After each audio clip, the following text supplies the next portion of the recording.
جی پیارے بچوں، آج ایک کہانی ہے، اس کا نام ہے بیوقوف دلہن۔ بہت دن ہوئے اٹلی کے کسی گاؤں میں ایک نوجوان رہتا تھا جس کا نام تھا بینیٹو۔ وہ بڑا ہی خوبصورت اور خوش مزاج تھا۔ اس کا باپ کسان تھا۔ وہ کھیت پر اپنے باپ کا ہاتھ بٹاتا تھا۔ سخت محنت کرنے کا اسے بڑا شوق تھا۔ دن بھر کھیت میں پسینہ بہانا اسے بہت پسند تھا۔ اس کی سب سے بڑی خوبی یہ تھی کہ یہ دوسروں کی مدد کرنے کو ہمیشہ تیار رہتا تھا۔ دوسروں کو سکھ پہنچانے میں اسے بڑا لطف آتا تھا۔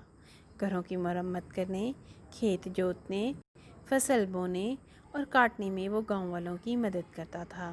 یہی وجہ تھی کہ وہ سب کی آنکھوں کا تارا تھا۔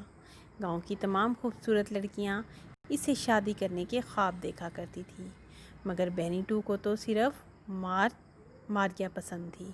بڑی بڑی نیلو آنکھوں والی ماریا اسے خوابوں کی دنیا کی کوئی شہزادی لگتی تھی۔ وہ اس کو اپنی دلہن بنانے کا فیصلہ کر چکا تھا۔ ماریا بھی اسے چاہتی تھی۔ ایک دن بینیٹو نے اپنے ماں باپ سے درخواست کی کہ وہ ماریا کے والدین سے اس کے بیاہ کی بات کریں۔ ماریا کا باپ بھی کسان تھا۔ وہ اپنے بیٹے کا رشتہ لے کر ماریا کے والدین کے پاس گیا۔ ماریا کے والدین بہت بڑے خوش ہوئے اور کہا، بینیٹو گاؤں کا سب سے پیارا نوجوان ہے۔ ماریا کو اس سے بہتر شوہر نہیں مل سکتا۔ ہمیں یہ رشتہ منظور ہے۔ تھوڑی سی دیر میں رشتے کی خبر سارے گاؤں میں پھیل گئی۔ بینیٹو بہت خوش تھا۔ اس کے دل کی سب سے بڑی خواہش پوری ہو رہی تھی۔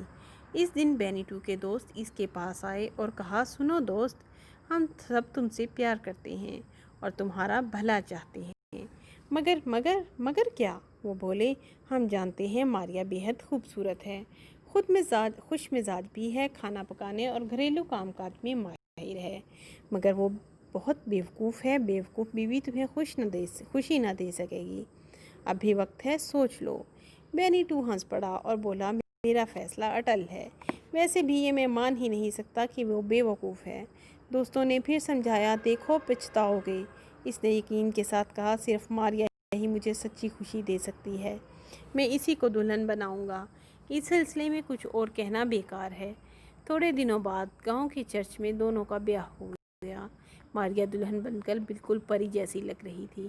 بینیٹو کا مارے خوشی کے برا حال تھا۔ اس کے دوستوں نے مبارکباد دی اور کان میں کہا، ہماری دعا ہے کہ تم خوش رہو، خوب پھلو پھولو، مگر یاد رکھنا ماریا بیوقوف ہے۔ اس کی بیوقوفی تمہاری زندگی کو دکھی بنا سکتی ہے۔ ماریا بیوقوف نہیں ہو سکتی۔ بینیٹو اپنی بات پر اڑا رہا۔ شادی کے اگلے دن بینیٹو نے دوستوں کی دعوت کی۔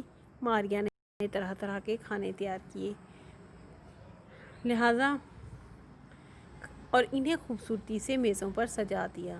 دوستوں نے خوب مزے لے کر کھانا کھایا اور ماریا کی مہارت کی تعریف کی۔ انہوں نے کہا، ایسا عمدہ کھانا تو ہم نے کبھی نہیں کھایا۔ کھانے کے بعد وہ شراب پینے لگے۔ جب شراب ختم ہو گئی تو بینیٹو نے ماریا سے کہا کہ وہ تہہ خانے میں رکھے ہوئے ڈرموں میں سے شراب نکال کر بوتلیں بھر لائے۔ وہ فوراً تہہ خانے کی جانب چل پڑی اور ایک ڈرم کی ٹوٹی کھول کر بوتل بھرنے لگی۔ اسی وقت وہ سوچنے لگی، میری زندگی خوشی سے بھری رہے گی، ہر طرح کا آرام نصیب ہوگا اور پھر میرا چاند جیسا گول مٹول سا ایک بیٹا ہوگا۔ میں اس کا نام بینی ٹکٹور رکھوں گا اور وہ مجھے جان سے بھی زیادہ پیارا ہوگا۔ جب وہ مسکرانے لگا تو میرے دل میں خوشیوں کے ہزاروں پھول کھل اٹھیں گے۔ میں اس کے لیے اچھے اچھے کپڑے بناؤں گی اور پھر جب بیمار پڑ جائے گا، ڈاکٹر کو آنے میں دیر ہو جائے گی تو وہ مر جائے گا۔ ہائے میرا بچہ! وہ دھاڑے مار کر رونے لگی۔ ہائے میرے لال، میری بینی ڈکٹو، اب میں تیرے بغیر کیسے زندہ رہوں گی؟ بینیٹو اور اس کے دوست دیر تک ماریا کی واپسی کا انتظار کرتے رہے۔ سب حیران تھے کہ آخر وہ کیا کر رہی ہے، اتنی دیر کیوں لگا دی۔ اس وقت انہوں نے ماریا کے رونے کی آواز سنی۔ سب تہہ خانے کی طرف دوڑے۔